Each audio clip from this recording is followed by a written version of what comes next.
मंगलवार की अलसुबह ग्राम गुजरखेड़ी में अज्ञात कारणों से मकान में रखे कपास को आग लग गई। आग देखते ही ग्रामीणों ने मोर्चा संभाल लिया और पानी की मोटरें चालू कर आग बुझाने जुट गए। लगभग आधे घंटे बाद फायर पहुंची। फायर ब्रिगेड की मदद से आग पर काबू पाया गया।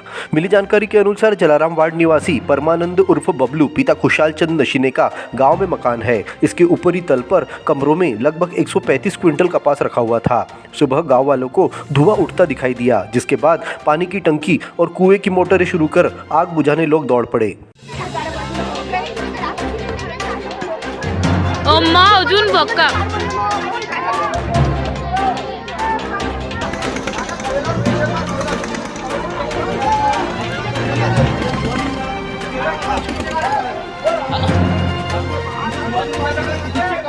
सूचना पर पहुंची दमकल विभाग की 4 गाड़ियों और 2 टैंकरों की मदद से लगभग 3 घंटों की मशक्कत के बाद आग पर काबू पाया गया। इस दौरान कई क्विंटल कपास खराब हो गया। कितने बजे की घटना है? ये सुबह 6:30 बजे लगा। 6:30 बजे के लगभग। कैसे कैसे आग लगी? कुछ पता ही नहीं लगा, एकदम धुआं निकल के आया ऊपर से और फिर एकदम आग पकड़ी उसने। अच्छा, लगभग कितना क्विंटल कपास था यहाँ पे? 135 क्विंटल का लगभग कपास। आपको पूरे को नुकसान हुआ? हाँ, पूरा धुई कमरे में जला। लगभग कितने हजार रुपए का हुआ है? तो अभी सर रेट नहीं थे इसलिए बेचे नहीं, वो बेचने वाले थे। अब 2-4 दिन में रेट बनने के बाद। हाँ, क्या इसके अलावा भी कुछ नुकसान हुआ है आपके? पूरा महल वहल दरवाजे वगैरह पूरा ऊपर का मतला नीचे के बदले वो बैठ भी जाएगा मकान, इतना पानी डाला उस पर अभी। हाँ। बबलू नशीने ने बताया कि कपास को गिन कर रखा था, दाम नहीं मिलने के कारण बेचा नहीं। अब आग से यह खराब हो गया। गांव वालों ने बताया कि उनके मकान में भी कपास रखा हुआ है। आग पर काबू नहीं पाया जाता तो किसानों को भी और नुकसान हो सकता था। जैसे आग लगी वैसा सब लोगों ने चिल्लाया, वैसे फिर हम लोग सीढ़ी लगा के स्लैब के ऊपर चढ़े और फिर स्लैब के ऊपर चढ़ने के बाद में फिर गेट तोड़ने की कोशिश करने के बाद में फिर ये जो बाजू में टंकी थी इनके घर में, वो टंकी का पानी लेके डालना चालू कर दिया। हाँ। उसके आधा घंटे के बाद में फायर ब्रिगेड आई। अच्छा। हाँ, फिर फायर ब्रिगेड से बुझाना चालू किया। 5 फायर ब्रिगेड।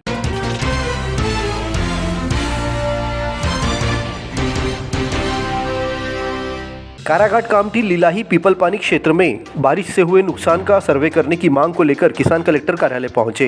किसानों ने कलेक्टर के नाम ज्ञापन सौंपकर नष्ट हुई फसलों का शीघ्र सर्वे करने की मांग रखी। ज्ञापन सौंपने पहुंचे किसान बाजीराव देशमुख, प्रदीप उइके, रमेश खौसे, कृष्णा डोंगरे, चंद्रभान उइके, गोविंदा उइके, भारत उइके, रामचंद्रा उइके, नीलेश कवड़ेती, दुलीचंद उइके और अन्य किसानों ने बताया कि सोमवार की शाम को 10 से 12 किलोमीटर क्षेत्र में अचानक मौसम बदला और तेज तूफान के साथ बारिश और ओलावृष्टि हुई। आंवले के आकार के गिरे ओले से गेहूं, चना, संतरा, सरसों और सब्जियों को नुकसान हुआ। संतरे की फसल को भी भारी नुकसान होने की बात कही। कल जो हमारे क्षेत्र में 26 तारीख को जो 7-7:30 बजे के बाद में जो अतिवृष्टि हुई है, भारी बारिश हुई है, तो उससे हमारे किसानों की जो हमारी फसल है, गेहूं, चना, मटर, सरसों और संतरा, मतलब पूरी फसल चौपट हो गई है। और आंवले के बराबर के ओले गिरे हैं, जिससे पूरी फसल जो हमारी क्षति मतलब ज़मीन पे सो गई है। तो हम शासन प्रशासन से यही मांग करते हैं, कलेक्टर साहब को आज गाँव देने आए कि भाई हमारे फसलों का उचित सर्वे करके पटवारी के माध्यम से, तहसीलदार साहब के माध्यम से, और हमें जो है आर्थिक जो हानि हुई है उसका हमें उचित मुआवजा दिलाया जाए। किसानों को हुए इस आर्थिक नुकसान का शीघ्र सर्वे कर नुकसान की भरपाई करने की मांग प्रशासन से की गई है।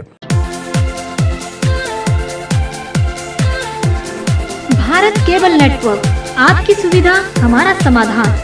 इंटरनेट कनेक्शन, केबल कनेक्शन या हो आपकी शिकायत, संपर्क करें